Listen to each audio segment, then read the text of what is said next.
जैसा कि last episode में हमने देखा कि एक आइस फॉर्म स्पिरिट पीस यू हाउ के सामने आ गया है और वो वहीं जमकर बेहोश हो जाता है। स्काई ड्रीम उसकी स्पिरिचुअल रियलम में घुस जाता है और खुश होता है कि फाइनली मुझे मेंटल एट्रीब्यूट के साथ कोई आदमी मिल गया, लेकिन ये तो बहुत ज्यादा वीक है। लेकिन तभी आसमान में एक बहुत तेज बिजली चमकती है और एक लाइट यू हाउ के शरीर में समा जाती है। अब उस लाइट बॉल को यू हाउ के शरीर में घुसता दे स्काई ड्रीम गुस्सा हो जाता है और उस लाइट बॉल को शरीर में घुसने से रोकने लगता है और चिल्लाता है कि कौन है जो उसके साथ यू हाउ के लिए लड़ रहा है। उसे वैसे ही बहुत टाइम के बाद एक स्पिरिचुअल टाइप सोल मास्टर मिला है और अब वो उसे किसी और का नहीं होने देगा। लेकिन स्काई ड्रीम उस लाइट को नहीं रोक पाता और वो लाइट कहती है कि मैं सूरज और चांद को भी अपनी मुट्ठी में ले सकता था और मुझे नहीं पता था कि मेरी सोल का एक हिस्सा अभी भी बचा है और अभी मुझे इस लड़के से ही काम चलाना होगा।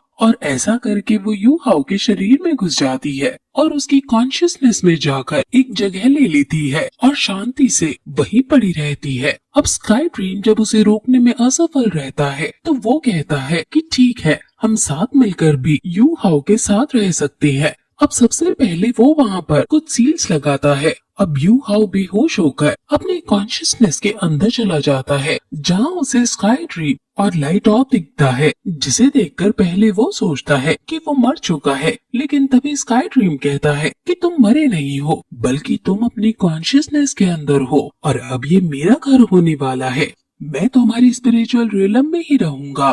तुम्हारे पास स्पिरिचुअल आई है। अगर तुम्हें इसकी पावर को अनलीश करना है तो तुम्हें अपनी सोल पावर को स्पिरिचुअल पावर में कन्वर्ट करना होगा ताकि फिर तुम इस स्पिरिचुअल आई से रिलीज कर सको। मैं 1 million year old spirit beast हूँ जो कि इस पूरे कॉन्टिनेंट में अकेला हूँ और मैं तुम्हारी फर्स्ट स्पिरिट रिंग भी बन सकता हूँ। वो उसे खुद को ब्रदर तियान मैक बुलाने को कहता है और फिर यू हाउ पूछता है कि लेकिन फर्स्ट स्पिरिट रिंग तो केवल 400 ईयर ओल्ड तक ही हो सकती है ना, तो मैं तुम्हारी million year old spirit ring कैसे ले सकता हूँ? अब तुम इतने ज्यादा ताकतवर हो तो तुमने मुझे ही क्यों चूज किया? फिर स्काई ड्रीम उसे अपने पास के बारे में बताता है कि वो नॉर्दर्न कॉन्टिनेंट से है जहाँ हर समय बर्फ जमी रहती है और एक दिन स्काई ड्रीम 10,000 साल पुराने आइस मैरो में गिर जाता है और उसे खा जाता है, जिससे उसकी बॉडी डेवलप होने लगती है और फिर ये उसका रूटीन बन जाता है और ऐसे खाते हुए और सोते हुए ही वो 10 लाख साल पुराना बीस्ट बनता है। इसलिए उसके पास फाइटिंग एबिलिटीज भी नहीं होती, जिसके कारण बाकी बीस्ट उसका फायदा उठाते हैं और धीरे धीरे उसकी पावर्स को एब्जॉर्ब करते हैं। तुम्हारे पास क्योंकि तुम्हारी ये फर्स्ट स्पिरिट रिंग है तो तुम्हारे लिए मैं सिर्फ 400 साल पुराने स्पिरिट रिंग की तरह ही काम करूंगा। लेकिन जैसे जैसे तुम अपनी लेवल्स बढ़ाते जाओगे वैसे फर्स्ट स्पिरिट रिंग का लाइफ स्पैन तुम्हारा बढ़ता रहेगा। अब ये सुनकर यू हाउ कहता है कि तुम और मैं एक जैसे हैं, हम दोनों ही अकेले बहुत कमजोर हैं, लेकिन अब हम दोनों मिलकर ताकतवर बनेंगे और फिर से किसी को हमें तंग नहीं करने देंगे। उसके बाद स्काई ड्रीम उसे बताता है कि अब मैं 10 लाख साल पुराना बीस्ट हो और एक विजडम सोल रिंग हूँ, तो मैं तुम्हें एक स्किल की जगह 4 स्किल दे सकता हूँ। जिसे सुनकर यू हाउ काफी खुश होता है और स्काई ड्रीम फिर उसे ग्रीन लाइट बॉल के बारे में भी बताता है जो स्काई ड्रीम के साथ ही उसके शरीर में घुस चुकी होती है। वो बताता है कि ये ग्रे बॉल कोई सोल है जो बहुत पावरफुल है और इस दुनिया की नहीं है, लेकिन तुम्हें चिंता करने की कोई जरूरत नहीं है क्योंकि इसका इरादा तुम्हें नुकसान पहुंचाने का नहीं है।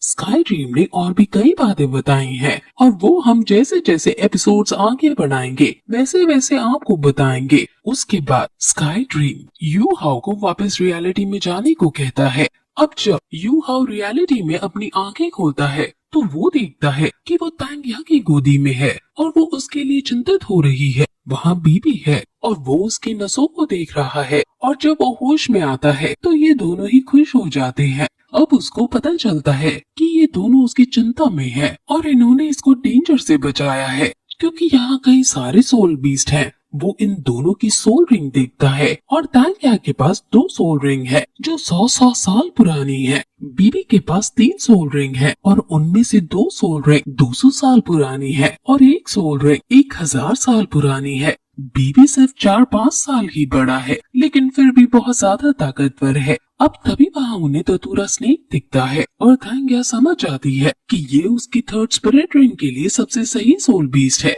क्योंकि वो 1000 साल पुराना सोल बीस्ट है। अब बीबी उसको सावधान रहने को कहता है और खुद थांग्या के लिए धतूरा स्नेक को मारने चला जाता है। थांग्या के पास ब्लू सिल्वर प्लांट है और इसको देखकर वो शॉक हो जाता है। अब इनमें उस धतूरा स्नेक से फाइट चलने लगती है और धतूरा स्नेक यू हाओ के पीछे पड़ जाता है। थांग्या यू हाओ को लेकर भगती है और बीच बीच में अपनी ब्लू सिल्वर ग्रास से उसको बचाती है और स्नेक पर अटैक भी करती है। अब बीबी बीच में कूदकर खुद धतूरा स्नेक से फाइट करने लगता है और ये दोनों साइड हटकर अब उसे देखने लगते हैं।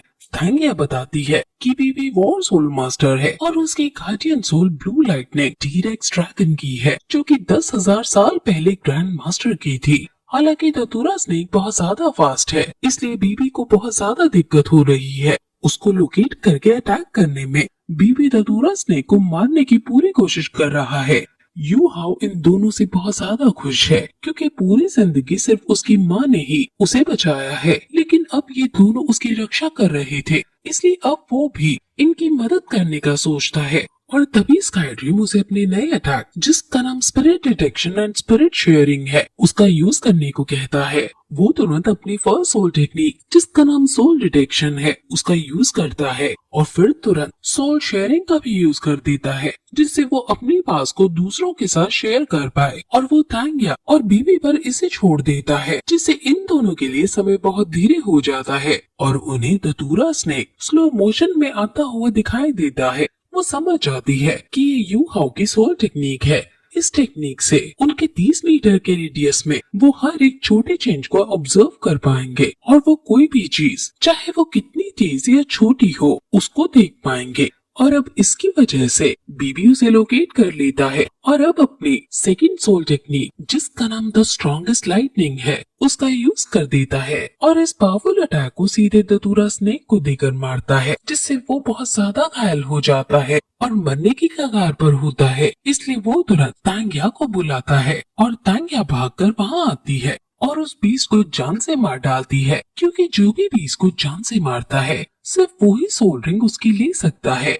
अब फाइनली वो बहुत खुश होती है और उसकी सोल रिंग एब्जॉर्ब करने लगती है। कमजोर हुआ यू हाओ भी वहाँ आता है और बीबी उसको धन्यवाद बोलता है, क्योंकि उसने उसकी सोल टेक्निक का यूज करके उनकी हेल्प की, क्योंकि उनके लिए 1000 साल पुराना धतूरा बीस्ट को मारना बहुत ज्यादा मुश्किल होने वाला था। अब थांग्या भी लेवल 30 पर पहुंच गई थी, इसलिए उसे स्पिरिट रिंग चाहिए थी और वो इसलिए स्टार दो फॉरेस्ट आए थे, जिस पर यू हाओ कहता है कि आप धन्यवाद मत कहो, क्योंकि पहले ही आपने मेरी जान बचाई थी, मैंने तो बस फीवर लौटाया है। वो फिर थांग्या की मार्शल सोल के बारे में पूछता है, जिस पर वो बताती है कि इसकी martial soul blue silver grass है। और ये सुनकर वो शॉक है, क्योंकि उसने सुन रखा है कि बहुत समय पहले सी गॉड तांगशैंग, जिन्होंने तांगसेक भी बनाया था, उनकी ये मार्शल सोल थी। यू हाओ पूछता है कि तुम सी गॉड तांगशैंग को जानते हो, जिस पर वो कहता है कि कौन ही होगा जो उनको नहीं जानता होगा।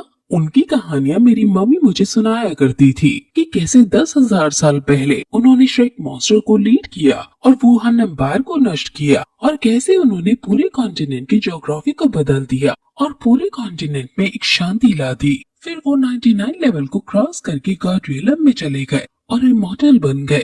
वो तांगशैंग के बारे में और भी बातें करते हैं और उनका रिलेशन तांगशैंग से क्या है वो हमें अगले पार्ट में पता चलेगा।